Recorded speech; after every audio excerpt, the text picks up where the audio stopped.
Hello friends, welcome to today class. This is Kamal RC from today class. आज हम बात करेंगे स्किनर का सिद्धांत और इस टॉपिक से जितने भी इंपॉर्टेंट क्वेश्चन बनते हैं उनके बारे में डिस्कस किया जाएगा। और लास्ट में मैं आपसे क्वेश्चन भी पूछूंगा जिसका उत्तर आपको कमेंट बॉक्स में देना होगा। आगे बढ़ने से पहले अगर आपने टुडे क्लास को सब्सक्राइब नहीं किया तो सब्सक्राइब कर लीजिए और बेल आइकन भी प्रेस कर दीजिए। चलिए शुरू करते हैं। स्किनर का क्रिया प्रसूत अनुबंधन का सिद्धांत।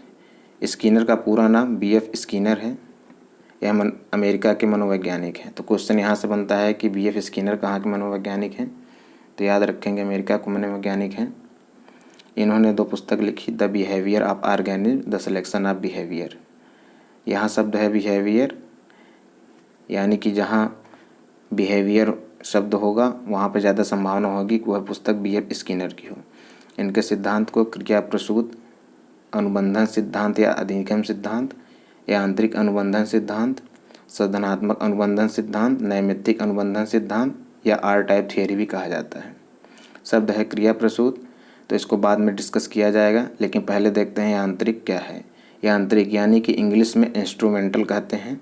इंस्ट्रूमेंटल यानी कि उपकरण, उपकरण यानी कि साधनात्मक और साधनात्मक यानी कि नैमित्तिक। तो यांत्रिक जो शब्द है इसके ही कई अन्य नाम हैं, साधनात्मक और नैमित्तिक। इसलिए आपको कन्फ्यूज होने की ज़रूरत नहीं है कि यांत्रिक क्या है और साधनात्मक क्या है और नैमित्तिक क्या है। यह सब एक ही वर्ड हैं। इसको इस प्रकार से याद कर सकते हैं। इसे आर टाइप थियरी कहते हैं। आर टाइप थियरी क्यों कहेंगे? क्योंकि यहाँ पे अनुक्रिया प्रधान है, जबकि पावलोव का जो सिद्धांत है उसमें उद्दीपक प्रधान है। यदि आपने पावलोव का वीडियो नहीं देखा है तो प्लेलिस्ट में जाके चेक कर लीजिए। 90% से ज़्यादा आपको क्लास में ही याद हो जाएगा और 10% बाकी जो क्वेश्चन इस चैप्टर के बाद करेंगे उसके माध्यम से आप कंप्लीट कर सकते हैं। इसकी विशेषता क्या है? क्रिया के बाद उद्दीपक यानी कि भोजन प्रदान करना इसकी विशेषता है। यानी व्यक्ति पहले क्रिया करेगा तब उसे भोजन प्राप्त होगा, जबकि पावलोव ने कहा है पहले उद्दीपक तब जो है क्रिया। तो इसको इस प्रकार से समझ सकते हैं। अब शब्द क्रिया प्रसूत है तो व्यक्ति कोई क्रिया करता है और परिणाम प्राप्त करता है, जबकि इसको बनाए रखना परिणाम पर निर्भर करता है। यही क्रिया प्रसूत व्यवहार है। इसको किस प्रकार समझ सकते हैं? जब मैं छोटा बालक था, मैं अपनी बात करता हूँ, तो मेरे पिताजी शाम को ऑफिस से आते थे। जब मेरे पिताजी शाम को ऑफिस से आते थे तो मैं उन्हें पानी देता था और वो बदले में मुझे टॉफ़ी देते थे। तो वह अक्सर ऐसा करते थे, लेकिन एक दिन क्या हुआ, उन्होंने मुझे टॉफ़ी देना बंद कर दिया तो मैंने भी पानी देना बंद कर दिया। तो इस कथन का क्या तात्पर्य है? इस कथन का यह तात्पर्य है कि जब कोई व्यक्ति क्रिया करता है, यानी कि मैंने क्रिया की, उन्हें पानी दिया, तो उन्होंने मुझे परिणाम दिया यानी कि टॉफ़ी दी। और इसको बनाए रखना यानी पानी देना या न देना, परिणाम यानी कि टॉफ़ी देने पर निर्भर करता है। तो इसको इस प्रकार से समझ सकते हैं। आगे देखते हैं प्रयोग। चूहे पर प्रयोग किया था और कबूतर पर भी प्रयोग किया था। स्किनर ने चूहे पर प्रयोग किया था और कबूतर पर प्रयोग किया था। अब शब्द है स्किनर, तो जो नर होता है यानी कि मानव, उसके लिए कोई अगर वैक्सीन बनती है तो सबसे पहले चूहे पर ही प्रयोग किया जाता है। तो इसलिए इसको इस प्रकार से याद कर सकते हैं। अब ये है अनुबंधन कक्ष। तो BF स्किनर ने जब अपना सिद्धांत दिया तो उन्होंने एक कक्ष बनाया जिसका नाम उन्होंने अनुबंधन कक्ष रखा, लेकिन बाद में इनके शिष्यों ने इस कक्ष का नाम बदल के सम्मान के लिए स्किनर बॉक्स कर दिया। तो इस बॉक्स को देखते हैं। इसमें क्या होता है? एक चूहा होता है, एक लीवर होता है और ये भोजन है। चूहा कक्ष में बंद है और जैसे यह लीवर दबाता है तो यहाँ से भोजन जो है अंदर गिर जाता है और चूहा भोजन प्राप्त कर लेता है। यही इस अनुबंधन कक्ष का नियम है। तो आगे देखते हैं क्या है। यदि क्रिया या अनुक्रिया के बाद पुनर्बलित उद्दीपक दिया जाता है तो प्राणी उसे बार बार दोहराता है। यही क्रिया प्रसूत अधिगम है या यही क्रिया प्रसूत अनुबंधन है। तो क्रिया या अनुक्रिया करना यानी कि लीवर दबाना, पुनर्बलित उद्दीपक यानी कि भोजन। यानी कि यदि चूहे ने जब क्रिया की, लीवर दबाया तो उसे पुनर्बलित उद्दीपक दिया गया यानी कि भोजन दिया गया, तो प्राणी उसे बार बार दोहराता है। तो चूहा अगर उसे बार बार दोहराता है और भोजन प्राप्त करता है तो यही क्या है? यही क्रिया प्रसूत अधिगम है। तो क्रिया या अनुक्रिया क्या है? लीवर दबाना, और पुनर्बलित उद्दीपक क्या है? भोजन। तो इसको इस प्रकार से याद रखेंगे।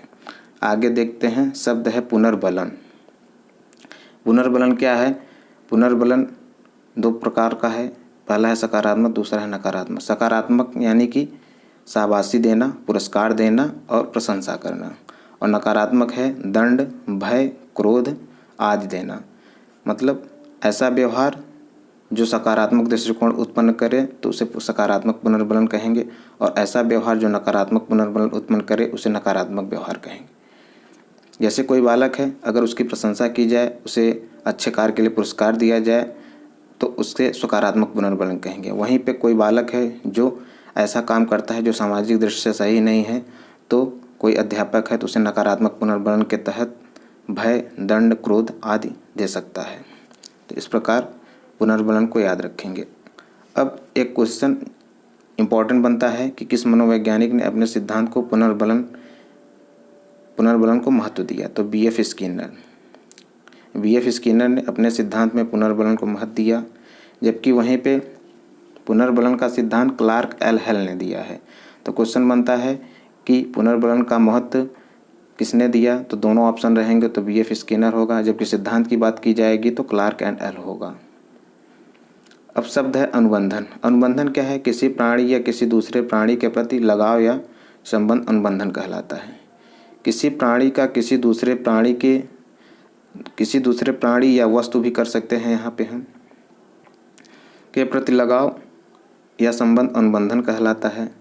तो जैसा कि आपने देखा था कि जो चूहा था उसका भोजन के प्रति एक लगाव हो गया था, तो वह लीवर दबाता था और भोजन प्राप्त करता था, इस प्रकार वह अनुबंधित हो गया था। इसी प्रकार पावलोव भी था। पावलोव ने भी अपने कुत्ते को इसी तरह ही ट्रेंड किया था। अगर पावलोव का आपने वीडियो नहीं देखा है तो ज़रूर देख लीजिए प्लेलिस्ट में जा कर के। क्लासिकल अनुबंधन, संधानात्मक अनुबंधन, ये अनुबंधन के दो प्रकार हैं। पहला क्लासिकल अनुबंधन, दूसरा संधानात्मक अनुबंधन। क्लासिकल अनुबंधन को ही मैंने कहा है परंपरागत अनुबंधन, शास्त्रीय अनुबंधन, और संधानात्मक अनुबंधन को नैमित्तिक अनुबंधन या यांत्रिक अनुबंधन कहा जाता है। क्लासिकल का मतलब क्या है? क्लासिकल यानी कि प्राचीन, प्राचीन यानी कि परंपरागत, परंपरागत यानी कि शास्त्रीय। आपने अक्सर सुना होगा क्लासिकल म्यूजिक, क्लासिकल डांस, यानी कि क्लासिकल संगीत, शास्त्रीय संगीत और शास्त्रीय नृत्य। तो इस प्रकार समझ सकते हैं कि शास्त्रीय, क्लासिकल, परंपरागत सब एक ही वर्ड हैं और प्राचीन भी एक ही वर्ड है, इसलिए आपको कंफ्यूज नहीं होना है इतने सारे नामों से। अब देखते हैं साधनात्मक अनुबंधन। साधनात्मक यानी कि जो साधन से हो, यानी कि जो इंस्ट्रूमेंट से हो, जो ये इंस्ट्रूमेंट से होगा वह यांत्रिक होगा, और यांत्रिक को ही नैमित्तिक कहते हैं। इसलिए आपको कंफ्यूज नहीं होना है कि इतने सारे नाम हैं, कैसे याद करेंगे।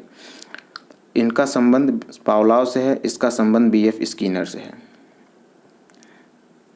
आगे देखते हैं, इसमें उद्दीपक प्रधान या प्रमुख होता है, इसमें अनुक्रिया प्रधान या प्रमुख होती है। उद्दीपक प्रधान आपने देखा था पावलोव के वीडियो में, अगर नहीं देखा हो तो जाके ज़रूर देख लीजिए कि उद्दीपक प्रधान कैसे था कि पहले प्राणी उद्दीपक करता था, तब पहले प्राणी को उद्दीपक दिया जाता था, तब वह अनुक्रिया करता था। लेकिन यहाँ पे क्या है, चूहा पहले लीवर दबाता है यानी कि अनुक्रिया करता है, तब उसे पुनर्बलित उद्दीपक यानी कि भोजन दिया जाता है। तो इसको इस प्रकार समझ सकते हैं। तीसरा है क्लासिकल अनुबंधन में सीखने वाला निष्क्रिय रहता है। अब सीखने वाला निष्क्रिय रहने का क्या तात्पर्य है? जैसे कि कुत्ता है, कुत्ते को जब घंटी बजा करके भोजन दिया जाता था तो उसके मुंह में लार आता था। तो लार आना या न आना, यह उसका इसमें कोई रोल नहीं था कि अगर घंटी बजाएगी तो लार जरूर आएगा, वह अगर चाहे तो और न चाहे तो भी लार आएगा ही आएगा। सदनात्मक क्या है? सदनात्मक अनुबंधन में सीखने वाला सक्रिय रहता है। जैसे कि चूहा सक्रिय है, अगर वह लीवर दबाएगा तभी उसे भोजन प्राप्त होगा। जबकि यहाँ पे कुत्ता क्या था, यहाँ पे कुत्ता बैठा रहता था, उसे केवल भोजन दिया जाता था, तो उसमें शैक्षिक क्रिया होती थी। इसका प्रारंभ वातावरण से होता है। इसमें प्राणी स्वयं वातावरण का सृजन करता है। वातावरण का सृजन किस प्रकार करेगा? इसमें प्राणी जो है लीवर दबाता है और एक प्रकार से एक यांत्रिक क्रिया करता है, तब उसे भोजन प्राप्त होता है। जबकि इसमें क्या होता है, इसमें ऐच्छिक क्रिया होती है। इसे एस टाइप अनुबंधन भी कहते हैं, इसे आर टाइप अनुबंधन भी कहते हैं। अब एस टाइप अनुबंधन, एस यानी कि स्टिमुलस प्रधान। पावलोव कहता था उद्दीपक नहीं तो अनुक्रिया नहीं। जबकि इसका विरोध करते हुए यानी पावलोव का विरोध करते हुए स्किनर ने कहा, व्यक्ति पहले अनुक्रिया करता है तब वह उद्दीपक प्राप्त करता है, वह उद्दीपक के लिए इंतजार नहीं करता है। स्किनर का कहना था कि व्यक्ति निष्क्रिय होकर बैठा नहीं रह सकता है, वह क्या करेगा, वह अनुक्रिया जरूर करेगा। तो इसको इस प्रकार से समझ सकते हैं। अब शैक्षिक निहितार्थ यानी शिक्षा में क्या महत्व है। यह सिद्धांत अच्छे कार्यों पर सफलता तथा तत्काल पुनर्बलन देने पर बल देता है। यानी कि यदि किसी व्यक्ति ने या किसी स्टूडेंट ने अच्छा कार्य किया है तो उसे तत्काल शाबाशी देनी चाहिए या उसे तत्काल पुनर्बलन देना चाहिए। और शाबाशी देना मतलब पुनर्बलन देना ही है। और दूसरा है अभिक्रमित अधिगम यानी प्रोग्राम लर्निंग। यहाँ से क्वेश्चन बना था का प्रतिपादन तथा मशीनी शिक्षण पर बल देता है। मशीनी शिक्षण का तात्पर्य है जैसे कि कंप्यूटर है और जितनी भी मशीनी चीज़ें हैं, मशीनी शिक्षण ये स्किनर के सिद्धांत को फॉलो करती हैं। इसको इस प्रकार समझ सकते हैं। और अभिक्रमित यहाँ से क्वेश्चन बना था 2015 में और आगे क्वेश्चन भी बन सकता है। तीसरा है यह सिद्धांत किए गए कार्य के परिणाम की जानकारी यथाशीघ्र देने पर बल देता है। यानी कि अगर स्किनर का जो सिद्धांत था उसमें चूहा जब लीवर दबाता था तो उसके तुरंत बाद ही उसे भोजन यानी कि परिणाम दिया जाता था। तो इसको इस प्रकार समझ सकते हैं। आगे है प्रीवियस ईयर क्वेश्चन जो पूछे गए हैं, देख लेते हैं। क्रिया प्रसूत अनुबंधन का दूसरा नाम क्या है। तो क्रिया प्रसूत अनुबंधन का दूसरा नाम है बी यानी कि नैमित्तिक अनुबंधन। क्रिया प्रसूत अनुबंधन का सिद्धांत प्रतिपादित किया था, किसने किया था, हल ने, थॉर्नडाइक ने, हेगार्टी ने, स्किनर ने। तो क्रिया प्रसूत अनुबंधन का सिद्धांत स्किनर ने यानी कि डी ऑप्शन सही होगा। अभिक्रमायोजित अधिगम का प्रत्यय किसने दिया था। मैंने कहा था 2015 में क्वेश्चन बना था। तो अभिक्रमायोजित अधिगम यानी कि प्रोग्राम लर्निंग का सिद्धांत स्किनर ने दिया था, यानी कि सी आंसर सही होगा। निम्न में से किसके सिद्धांत को पुनर्बलन का सिद्धांत कहा जाता है। तो सिद्धांत जो है क्रिया प्रसूत अनुबंधन का सिद्धांत, इसे ही पुनर्बलन का सिद्धांत कहा जाता है। ये क्वेश्चन मैंने आपके लिए रखा था लेकिन मैंने इसका आंसर दे दिया है। तो आपको एक क्वेश्चन का आंसर देना है कमेंट बॉक्स में कि मशीनी शिक्षण किस सिद्धांत पर कार्य करता है। ऑप्शन है हल के सिद्धांत पे, ऑप्शन दूसरा है पावलोव के सिद्धांत पे, ऑप्शन तीसरा है गुथरी के सिद्धांत पे और ऑप्शन चौथा है स्किनर के सिद्धांत पे। तो इसमें से जो ऑप्शन सही है उसका उत्तर कमेंट बॉक्स में देना होगा। तो दोस्तों आज का टॉपिक कंप्लीट हुआ है और अभी तक आपने अगर टुडे क्लास को सब्सक्राइब नहीं किया तो सब्सक्राइब ज़रूर कर लीजिए। और जो स्टूडेंट ये चाहते हैं कि उन्हें टाइप किया हुआ नोट चाहिए या मैं टाइप करके वीडियो बनाऊं, तो कमेंट बॉक्स में टाइप करके भेज दें, तो मैं अगली वीडियो या आने वाली जितनी भी वीडियो होंगी वो सब टाइप की हुई होंगी, क्योंकि टाइप करना और भी आसान होता है। और लास्ट में एक रिक्वेस्ट और, आपने अगर टुडे क्लास को सब्सक्राइब नहीं किया है तो सब्सक्राइब कर लीजिए और बेल आइकन भी प्रेस कर दीजिए। मिलते हैं नेक्स्ट वीडियो में नई ऊर्जा नई उमंग के साथ। तब तक के लिए good luck and God bless you.